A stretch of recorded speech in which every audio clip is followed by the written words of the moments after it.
Top of the morning to you guys. Look, check this out. I was reading this. I was reading about how Ruth Chris, the steakhouse, got started, and it's an interesting story, right?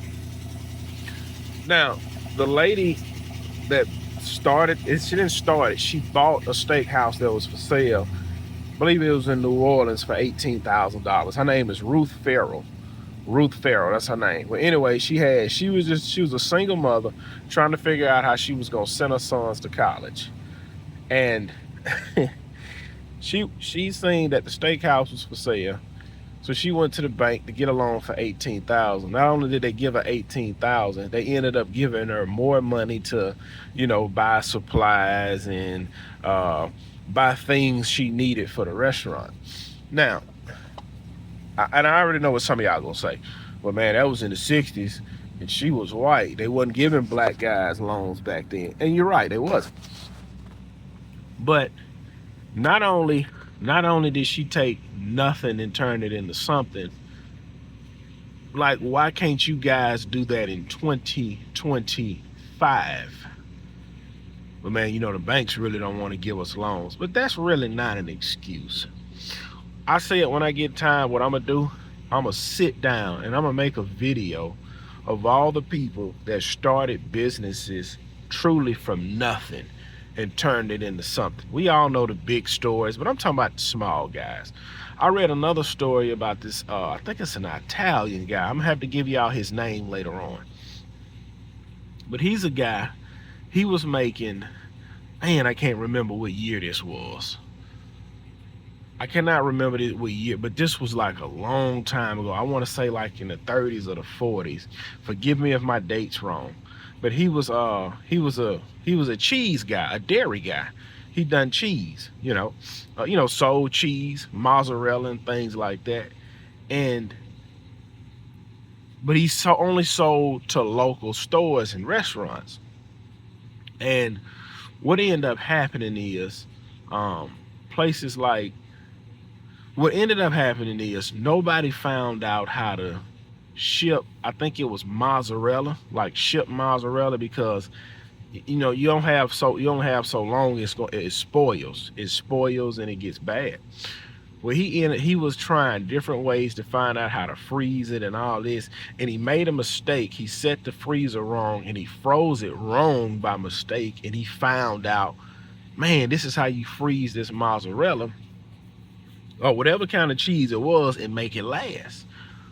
And he ended up making $500 a week back then. And I looked at how much that was equivalent to today. $500 a week back then is $5,000 a week today. And when it was all said and done, Pizza Hut, Domino's, Papa John's, Little Caesars, they all buy cheese from him. He dead and gone now, but think about that, how one man can change his whole family's future. When y'all get time, I want y'all to read that story, how Ruth Farrell started Ruth Chris. And when I was reading, it was also talking about how she was just cooking meals she knew how to cook, and everybody was like, man, this is delicious. And celebrities and politicians started eating there, and it became this popular restaurant. See, one guy had the restaurant and he didn't know really how to market it. He didn't know what to do with it. But this other lady figured out what to do with it. And I'm going to tell y'all this and I'm going to let y'all go. I remember when I became a work leaderman at my old job. It's basically a supervisor's helper, right? And I remember listening to this podcast and a guy said, what you're doing right now today, somebody else could win with. I'm gonna give you an example. This one guy has a lawnmower, a truck trailer, and a weed eater. And he's only making $200 a day. You take that same lawnmower and that weed eater and that truck and you give it to another guy, he can turn it to $1,000 a day. Long story short, I was a supervisor's helper for like 2 to 3 weeks. And I didn't like it, and I gave the position back. Well, when I gave the position back, another guy stepped up, took it over, ran it. Well, I say about a month or 2 months later, the supervisor, again, this is a supervisor helper job, they call it work leaderman. 2, 3 months later, the supervisor quit. So guess what the supervisor helper does? He steps up. So the supervisor helper turned into a supervisor. And you fast forward to today, he's still on that job as a supervisor, waiting to get the next slot as the general foreman. And that could have been me, but I gave it back. But gave it back for good reason, because I had other plans as far as running my business. But what you have to understand, this is what I want to ask you. This is what I want to ask you women. What is your baby daddy's excuse? What is your baby daddy's excuse? What is your boyfriend excuse? What is your husband excuse? Like, people make up an excuses on why they can't do what it is they want to do. It's an excuse. Figure it out. Figure it out. You hold the keys to your destination. You hold the keys to your future. And you cannot always do what you feel like doing. I don't feel like going to work right now. I have $1,300 on the table to go make today. But guess what? I said, man, I did that big job over the weekend.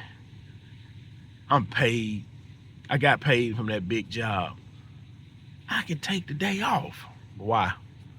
I will never get back. What's today's date?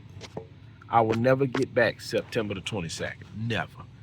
Once it's at the end of the day, that day will go down in the books. I will never get it again. Never get it again. You have to strike while the iron is hot. You have to grind while you are young. Time waits for no man, and beauty is vain. This is the day that you have. This is the day the Lord has given you, with perfect weather and good health. Take advantage of that. Capitalize on it. You don't know.